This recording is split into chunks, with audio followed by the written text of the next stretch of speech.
பிரவீன்குமார். இன்னைக்கு என்னோட கிச்சனில் நம்ம என்ன ரெசிபி பார்க்க போறோம்னா, எல்லா ஃபாஸ்ட் ஃபுட் கடையிலையும் எல்லாரோட ஃபேவரட்டான சிக்கன் ஸ்டார்டர் ரெசிபி தான் chilli chicken.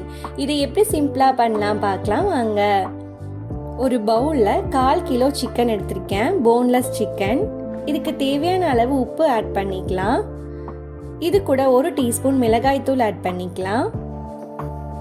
1/2 teaspoon pepper add பண்ணிக்கலாம். 1/2 டேபிள் ஸ்பூன் இஞ்சி பூண்டு விழுது ஆட் பண்ணிக்கலாம். 1 டேபிள் ஸ்பூன் கார்ன்ஃப்ளவர் ஆட் பண்ணிக்கலாம். 1 டேபிள் ஸ்பூன் அரிசி மாவு சேர்த்திக்கலாம். 1 டேபிள் ஸ்பூன் மைதா சேர்த்திக்கலாம். இது எல்லாத்தையும் நல்லா கலந்து விட்டுக்கலாம். ரொம்ப ட்ரையாக இருக்க மாதிரி இருந்துச்சுன்னா 1 எக்கு இல்லைனா கொஞ்சமாக தண்ணி ஊற்றி பிசைஞ்சுக்கலாம். இதை மேரினேட் பண்ணி ஒரு 10 மினிட்ஸ் வச்சுக்கலாம். இப்போ ஒரு கடாயில் எண்ணெய் ஊற்றிக்கலாம். எண்ணெய் நல்லா காஞ்சதுக்கு அப்புறமா நம்ம மேரினேட் பண்ணி வச்சிருக்க சிக்கனை ஒவ்வொன்றா போட்டுக்கலாம்.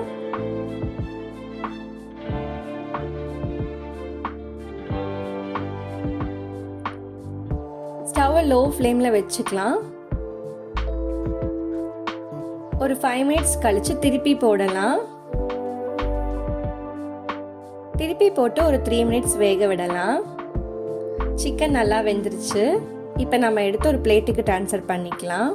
இதே மாதிரி மேரினேட் பண்ணி வச்சுருக்க எல்லா சிக்கனையும் பொரிச்சு எடுத்துக்கலாம். எல்லா சிக்கனையும் பொரிச்சிட்டு வந்தாச்சு.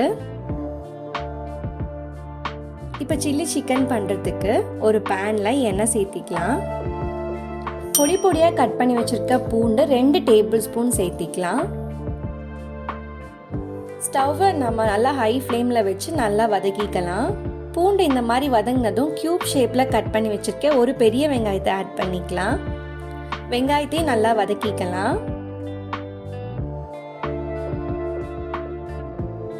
இப்போ இது கூட கட் பண்ணி வச்சுருக்க ஒரு கேப்சிகத்தை ஆட் பண்ணிக்கலாம். ஃப்ளேம் ரொம்ப ஹையில் இருக்கணும். இப்போ நல்லா வதக்கிக்கலாம். இப்போ இதுக்கு தேவையான அளவு உப்பு ஆட் பண்ணிக்கலாம். இது கூட 1 tablespoon soya sauce add பண்ணிக்கலாம். 1 tablespoon red chilli sauce add பண்ணிக்கலாம். இதெல்லாம் நல்லா கலந்து விட்டுக்கலாம். இப்போ இது கூட 2 tablespoon tomato ketchup add பண்ணிக்கலாம். இது எல்லாத்தையும் நல்லா மிக்ஸ் பண்ணிக்கலாம். 1/2 டேபிள் ஸ்பூன் கார்ன்ஃப்ளவர் மாவை கொஞ்சமாக தண்ணியில் மிக்ஸ் பண்ணி 1/2 கப்பு வர அளவுக்கு எடுத்து வச்சுருக்கேன். அதை இது கூட ஆட் பண்ணிக்கலாம். இது நல்லா மிக்ஸ் பண்ணிக்கலாம்.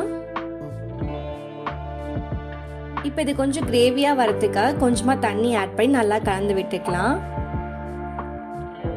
எல்லாம் நல்லா மிக்ஸ் ஆயிடுச்சு. இது நல்லா கொதிக்க விடலாம். இப்போ நல்லா கொதிச்சிருச்சு. இந்த ஸ்டேஜில் நம்ம பொரிச்சு வச்சிருக்க சிக்கன் ஆட் பண்ணிக்கலாம்.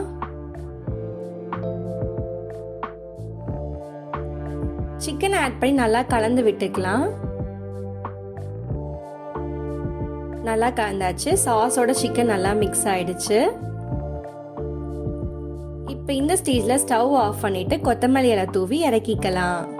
இதை சூடாக சர்வ் பண்ணலாம். சில்லி சிக்கன் தயார். இந்த மாதிரி சிம்பிளான குயிக்கான ரெசிபிஸை உங்களுக்கு பார்க்கணுன்னா என்னோட சௌமியா இந்த கிச்சன் சேனலை சப்ஸ்கிரைப் பண்ணுங்க. தேங்க்யூ ஃபார் வாட்சிங் மை வீடியோ.